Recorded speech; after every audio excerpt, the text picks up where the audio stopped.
Oh boy.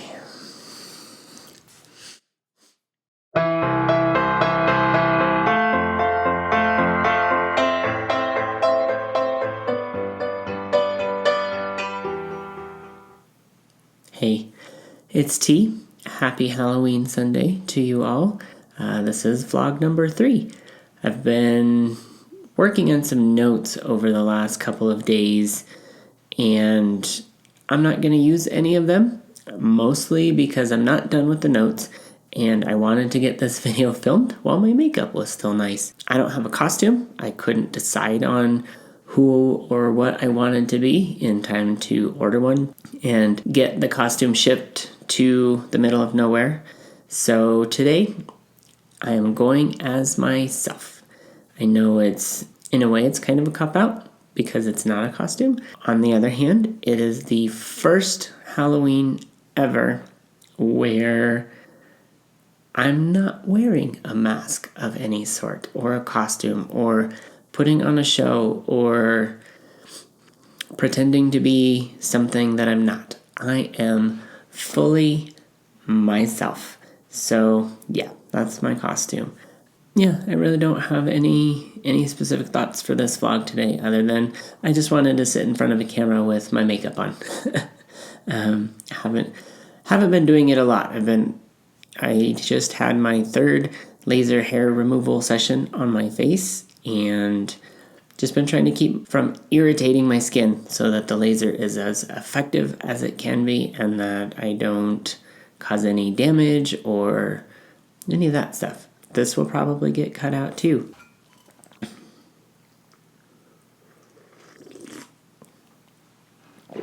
So vlog number 3. The original goal was to talk about knowing I was different for quite a long time. A lot of this was self-introspection. A lot of it was working through memories and such with my therapist and kind of digging back deep to see what was going on and how and when and why and all of that kind of stuff. I think I mentioned it before. I don't know. I can't keep track of all my media platforms. One of my earliest memories is from when I was 3 years old, and I know where I was living. I remember the house. I remember a lot of tiny little details that I probably shouldn't for being 3. And my mom painted my nails, and they were a bright, shiny red, and I wore it probably not as long as I could have because it was kind of fun to scratch it off with my teeth. But I very distinctly remember having my nails painted as a 3-year-old and loving it to death. Living in that same town, I remember a play date with a friend, and we were at her house, and she wanted to play house. She had one of those little plastic Fisher-Price house thingies, and very distinctly, she wanted me to be the mom, and I did not want to be the mom then. Later on, I don't remember how old I was, maybe 5 or 6. I was at my grandparents' house, of course, being little and being ridiculous and playing and everything. And then I don't even remember how it came up, but I remember that my cousins and my grandparents and everybody there all looked at me and they're like, yeah, you were supposed to have been born a girl. Your mom had your first dress picked out and everything. And of course, me being the 5 or 6-year-old, freaked out, ran away and hid in the deepest, darkest places of the basement, which was under the pool table. And I think it was more so because my brain kind of knew that something was not right and was going to go screwy later on with puberty, because that is a very, very strong memory for me as well. A lot of those years too, everybody tried to call me Mr. T in reference to the A-Team. And I loved the A-Team when I was little because they built cool stuff. But I never wanted to be Mr. T. It was always Big T. And looking back on it now, I look at it and I think I just didn't want the Mr. part. I know it's weird.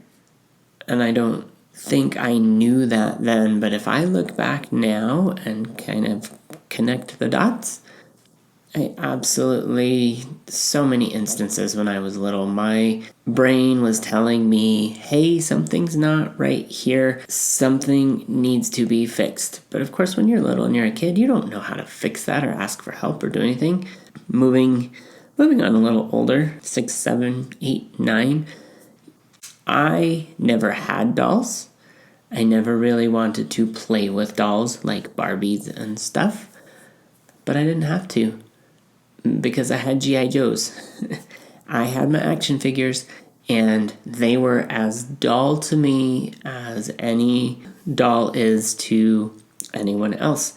I didn't just line them up and have them shoot each other. I had stories, like deep, intricate, several day spanning stories to go, and very little battles actually. I was gonna say it's funny, it's not really, it's just part of the story. I had this story in my G.I. Joe life that kept coming up over and over and over again.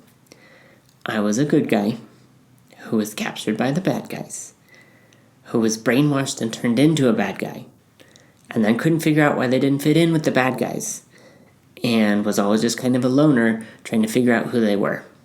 Now, if that isn't a metaphor for my life and where I would end up, I don't know what is. It's just, like, again, it's one of those things that is so strong. It is just there and vivid. Other memories that I should have strong should be like birthdays and presents and special occasions, and those aren't there. When I look back to my childhood, most of my memories are very centered around gender themes, for lack of a better way to put it. Another thing that I very distinctly remember being little, 7, 8, 9, 10 years old, probably, maybe even a little after, used to have this recurring dream, and it was almost always the same. It wasn't like every night, but it was very, very frequently. And in this dream, I would have to go away and like move somewhere else to be safe. But to be safe, when I moved somewhere else, I had to go live as a girl. And I can still remember much of this particular dream. And I'm 40. I don't think that's natural. But again, it was my body's way of saying, hey, something's not right here. I'm expecting some other things to be happening, and these things aren't happening. And it really is, it's a thing that I can look back on now and have it all absolutely make sense. When I played with my boy friends who were boys, and we would do sleepovers, like, I was never comfortable in that crowd. I would always change my clothes in private in the bathroom.